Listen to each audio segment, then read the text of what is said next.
Valitsus on valmis saanud järgmise aasta riigieelarve eelnõuga ja õpetajatele on leitud palgatõusuks olenevalt vaatenurgast kas 10% või sellest vähem, aga igatahes haridustöötajate liit sellega rahul ei ole. Nemad tahaksid näha pikemaajalist plaani selleks, et kuidas järgnevatel aastatel ka see palk tõusma hakkab. Ja et aru saada õpetajate meeleoludest on haridustöötajate liit saanud laiali küsitluse, et kas õpetajad oleksid valmis streikima veel enne kohaliku omavalitsuse valimisi. Aga siin Tallinna Ülikoolis kohtun ma nüüd inimesega, kes lisaks koolis õpetamisele õpetab ka tulevasi õpetajaid ja näeb nende meeleolusid. Enamasti õpetan ma nüüd neid õpetajaid, kes juba õpetavad ja tulevad siia paberit ka hankima. Kahjuks on väga väike nende inimeste hulk, kes tulevad nii-öelda puhtalt lehelt. Et kui me kogu aeg rõõmustame selle üle, et nüüd on meil natukene rohkem õpetajaid tõesti tulnud õppima, siis tegelikkus on see, et tulevad õppima need, kes juba reaalselt õpetavad ja nende inimeste osakaal, kes nüüd lõpetavad ülikooli ja on valmis, et koolid võtke mind tööle, nende inimeste osakaal on paraku ääretult väike. Põhjuseks olevat pidev vaidlus palga ümber ja ebakindlus. Ka nüüd ei meeldi haridustöötajate liidule, et õpetajatele lubati palka juurde vaid järgmiseks aastaks ning edasise üle on uus vaidlus järgmisel aastal.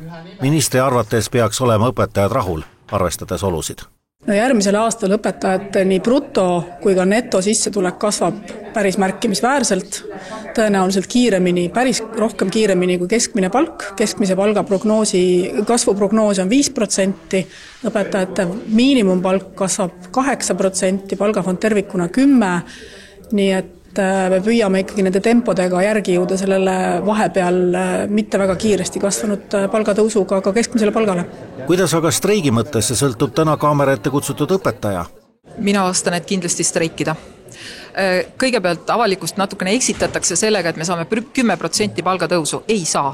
Palgatõus on 8,2% ja ülejäänu läheb diferentseerimisfondi. Aga diferentseerimisfondi võib kasutada näiteks koolitusteks, näiteks tugipersonali palkamiseks. See ei ole garantii, et see läheb õpetajale. Nii et tegelik palgatõus on 8,2%.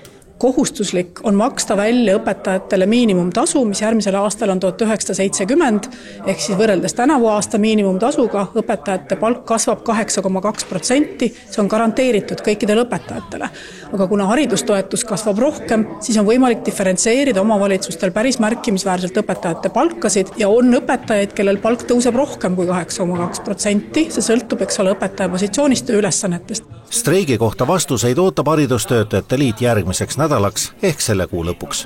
Hoiatuse streigist tuleks ette teatada vaid 3 päeva, selle pikkus saab olla küll vaid tund, aga kui streik tuleb, tahetakse see korraldada igal juhul enne valimisi, ütles täna TV3 uudistele Eesti Haridustöötajate Liidu esimees Reemo Voltri.